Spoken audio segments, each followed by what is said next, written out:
Rukun negara telah diisytiharkan pada 31 Ogos 1970 oleh Yang di-Pertuan Agong yang keempat, iaitu almarhum Tuanku Ismail Nasiruddin Shah, sempena ulang tahun kemerdekaan Malaysia yang ke-13.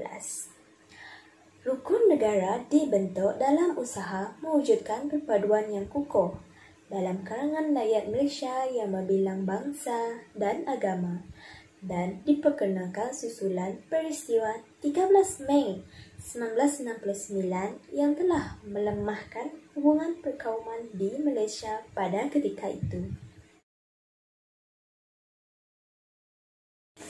Terdapat 5 prinsip asas rukun negara, iaitu kepercayaan kepada Tuhan, kesetiaan kepada raja dan negara, keluhuran perlembagaan, kedaulatan undang-undang, kesopanan dan kesusilaan.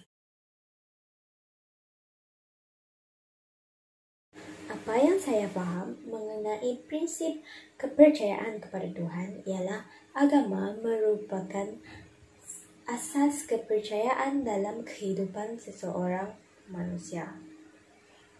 Ketiadaan agama boleh meruntuhkan moral seseorang dan juga kepada bangsa dan negara. Walaupun agama Islam merupakan agama persekutuan atau agama rasmi di Malaysia, namun kaum lain boleh ataupun berhak untuk mengamalkan kepercayaan selagi tidak bertentangan dengan undang-undang. Oleh itu, masyarakat hendaklah mengamalkan pegangan agama yang kuat agar keruntuhan akhlak tidak berlaku dengan mudah. Seterusnya ialah prinsip kesetiaan kepada raja dan negara. Apa yang saya faham mengenai prinsip ini ialah setiap warga negara hendaklah memberikan sepenuh taat setia, jujur dan ikhlas kepada Sri Paduka Baginda Yang di-Pertuan Agong. Manakala di peringkat negeri pula, rakyat hendaklah memberikan taat setia kepada raja yang memerintah negeri tempat mereka bermastautin tanpa mengurangkan taat setia kepada Yang di-Pertuan Agong. Seterusnya ialah keluhuran perlembagaan. Keluhuran perlembagaan menekankan bahawa perlunya rakyat untuk menerima, mematuhi serta mempertahankan keluhuran atau kemuliaan perlembagaan negara. Perlembagaan negara telah digubar berdasarkan kesepakatan semua kaum dan semua pihak di negara ini. Oleh itu, ini bermaksud bahawa ia merupakan satu kontrak sosial rakyat yang tidak boleh dipersoalkan atau diganggu-gugat oleh mana-mana individu atau pihak. Perlembagaan Malaysia menentukan pola politik dan kedudukan sosioekonomi rakyat di negara ini. Ini bermaksud ia adalah rujukan bagi segala hal berkaitan dengan sistem pemerintahan, perundangan, kedudukan dan sosioekonomi rakyat. Prinsip kedaulatan undang-undang pula merupakan keadilan yang diasaskan atas undang-undang di mana setiap rakyat adalah sama tarafnya di sisi undang-undang. Kebebasan asasi akan terjamin bagi semua warga negara Malaysia. Oleh itu, kewujudan undang-undang akan menjamin kehidupan anggota masyarakat yang licin dan teratur tanpa sebarang kekacauan di mana semua anggota masyarakat akan merasa selamat. Hak-hak semua rakyat boleh diamalkan dengan bebas asalkan tidak melanggar undang-undang serta perkara-perkara sebagaimana yang dijamin oleh perlembagaan negara.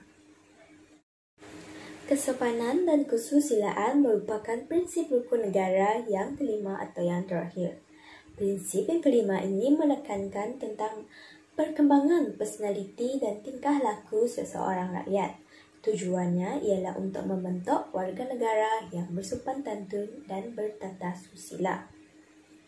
Sifat individu yang bersopan santun dan bertata susila adalah paling bermakna dan amat penting dalam konteks perhubungan antara satu sama lain, terutamanya dalam masyarakat yang berbagai kaum di negara ini.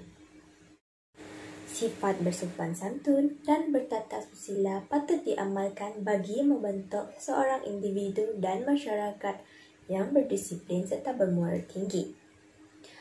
Tingkah laku yang sopan juga mengandungi satu derajat kesusilaan yang tinggi dalam kedua-dua kehidupan persendirian dan kehidupan bernegara. Prinsip ini menjadi panduan supaya perilaku masyarakat sentiasa terpelihara dan berkembang sesuai dengan kepribadian bangsa dan nilai-nilai murni. Kesimpulannya, rukun negara merupakan tonggak utama kepelbagaian kaum di Malaysia. Rukun negara membawa bersama nilai-nilai murni jika kita menghadam sepenuhnya setiap prinsip tersebut. Oleh itu, marilah kita bersama-sama sebagai rakyat Malaysia hendaklah meneliti, menerima dan menerapkan setiap prinsip rukun negara dalam diri kita. Sekian sahaja daripada saya.